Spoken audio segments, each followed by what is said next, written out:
Hello guys, welcome back. It's David here. I am at Casino Quest here in Las Vegas, Nevada, and for once we're going to show you the basic don't pass system. We're going to talk about the don't pass system. A lot of people may not like you playing the don't pass, but that's okay because it's a perfectly fine bet for those of you who want to bet against the table, or if the table is just cold, you're going to bet the don't pass. And here's what we're going to do. We're going to do the DP Molly. It's a very common kind of betting system. For those of you who are on the pass line and you bet 2 come bets, well, this is your nether uncle or nether something or other. This is the step uncle that everybody likes to make fun of. Here it is. It's very basic, and we might as well go over it because we're going to be kind of going over all the systems that are out there on a dice game. We're even going to take from some of our favorite YouTube channels, Big AZ, Mel and Hawaii Crap Shooters. Hey guys.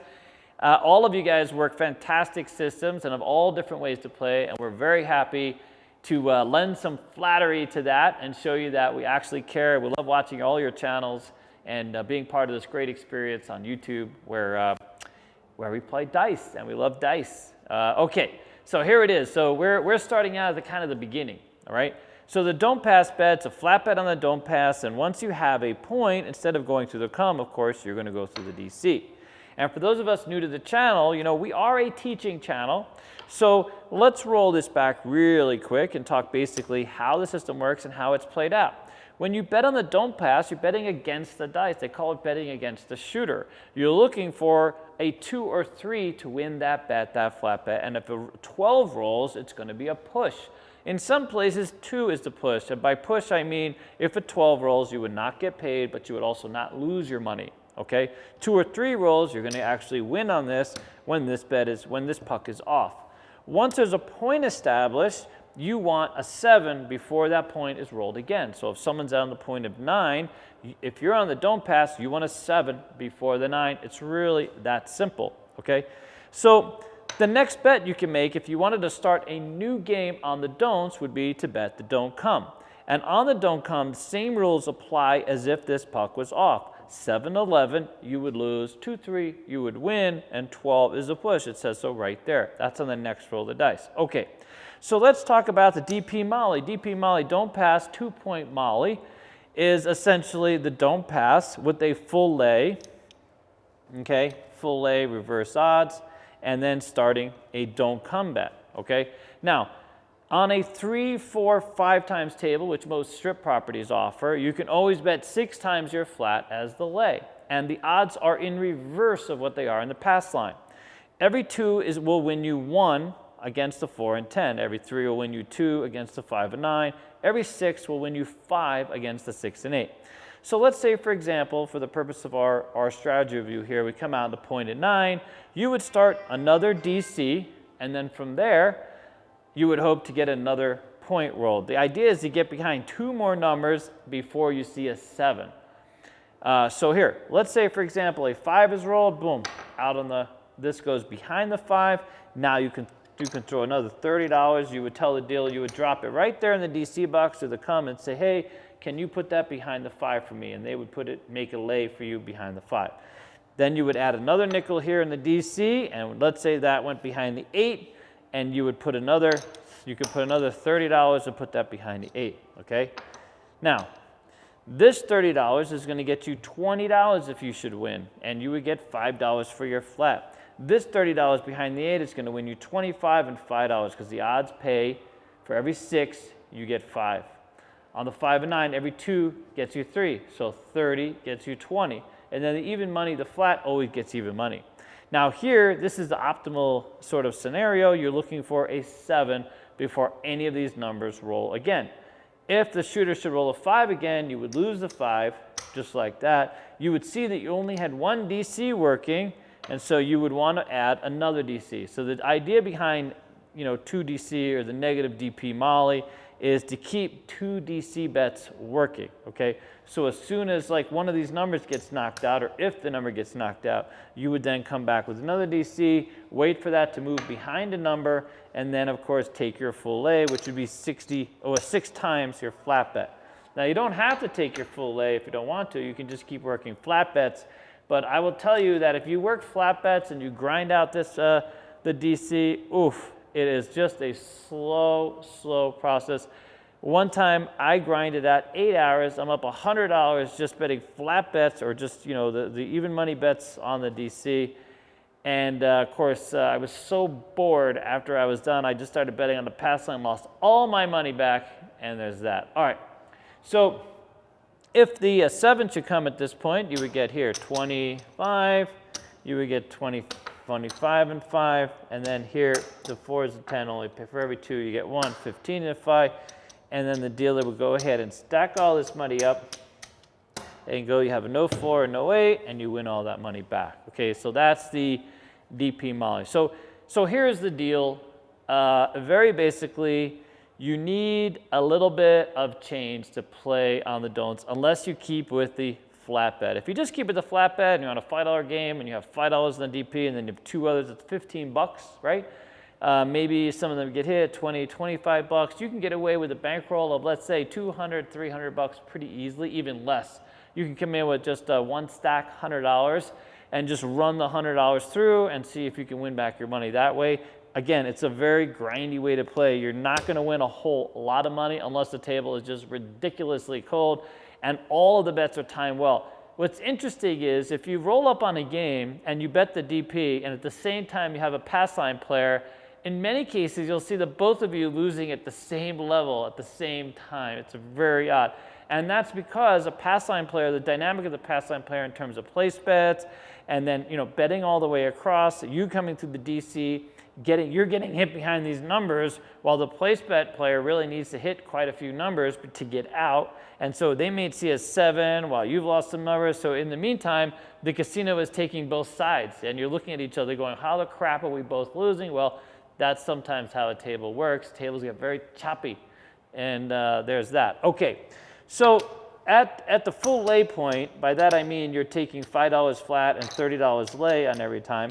You're going to need about $400 or $500 to play this system out pretty consistently. So expect to lose a few of these numbers at the very least, even if it's a really cold table and you're getting your money back. Obviously, if it's 0.7 every time, that's sort of ideal because at least you'll win your lay. Even if you lose out on the DC, you'll break even with this DC bet. So 7-11, this bet loses, right? So $400, that money can go very quickly on a hot game. So if you have a shooter who's just consistently hitting the same number and you haven't gotten your second DC bet on, I've seen it often actually. You go behind the number, $30 lay, boom, the number comes back. You go behind the number, the same number comes, boom, your number comes back. So it's one of those things where you can lose very quickly or you're sort of grinding out this win. The optimum is obviously 1, don't pass, and then you get behind 2 numbers, and that's the best case scenario, but that's not always going to play out like that, obviously. So the pros of the system are if the table is choppy or negative, but not completely negative, you can stand to do fairly well. I've seen people rack up a couple $100 fairly quickly, and it really just depends. It's such a weird thing to say, but on the DP, it can go all sorts of ways and backwards. I personally tend to stay away from the DP, but there's that. It's a pretty easy system to follow. It's, you do the don't pass, you do the lay, and then the DC, and you just sit there and hang out. So there's not a lot to keep track of. There's usually not a lot of people competing with you in terms of placements. You don't have to look out here and figure out where your money is. You might be the only person playing in the don'ts or having DC, so there's that. The cons are it's a grindy system. It's hard to create opportunity for yourself. And when you do get on a table where you have the optimum sort of numbers and then 7 and you start to win quickly, you have to know when to leave. Like I've seen a lot of DP players work this system up $300-400 bucks pretty quickly, because if you can get out on those full lays and get those DC, if it's 2 numbers and out every time for a few rolls, you can easily get up a couple $100 pretty quick. And if you're only in $200-300 bucks, you might double your bankroll, whatever the case is, but you have to know when to quit. You really have to know when to quit. And I find that a lot of people look to this system to play out for long periods of time and create opportunity for yourself. And I very rarely see that happen unless you're really willing to press those bets, max out the 6 and 8 lays because those are the ones that pay the best. But other than that, timing is optimal. I mean, go with a plan. Like if your plan is, okay, if I win 200 bucks, I'm going to walk, like literally walk. Don't think that it's going to get better or worse for you I should say worse, but better for you on the don't pass. So that's the real con. It's hard to time the system. Other than it being grinding, it's hard to time DP systems and get out ahead. That's the thing. Most DP players that I've ever experienced that are regular don't pass players always come with a very specific goals. Once I get to a $100 win, I'm out. Because eventually you're going to run across a shooter who's going to hit a lot of the same numbers. Just start throwing numbers. It's going to be very depressing for you. And there's that. The conclusion for this type of system is basically come with a plan. I will tell you that it's not always the most popular thing to bet on the don'ts. So some people look at it very negatively. They don't like people betting against the dice. In many cases, it's not a thing anymore. Sort of people have evolved. It's a bet on a table, big deal, right? Back in the day, people used to take it much more personally. I've been a part of crap tables where if you came up on the don't pass, man, you got a lot. People would, sit there and talk ill of you. I've also seen don't players who call out the 7 and make fun of the pass line players and are constantly, harassing each other back and forth. Don't do that. The real key, if you're going to play the don't pass, is just to be low key, make it a bet, don't make it personal, don't call out the 7 every roll, don't be doing 3-way 7s really loudly, that type of thing, and praying for a 7 and having all this sort of, carnival banter type of thing going on, because people will hate you for that and will give you lots of dirty looks and make you feel uncomfortable. And you know what? We're all here to have fun, so there's that. Okay, so that's it. I would say in closing, I personally, not a big fan of the don't pass, not a big fan of the DC. I don't see where you can create a lot of opportunity unless you're willing to come down with big fat bets. So I personally would stay away with it. But if you see the table going really cold and you want to try a different way to play, there's that. So I hope that was useful to you, and I hope to see you guys here in Vegas at Casino Quest. Don't forget CasinoQuest.biz, and thank you so much for tuning in. I appreciate all your support, and thanks for watching. Thank you so much. Take care. Bye. What's going on, guys? It's Alex here. We just finished recording our 12-minute challenge. We'd like to invite you guys, anyone that's interested in coming down, you don't have to pay or anything like that. Just come down, join our Discord link, and also join us on Twitch. We stream 4 days a week, live blackjack, live craps, live carnival games. Hope to see you soon. Bye.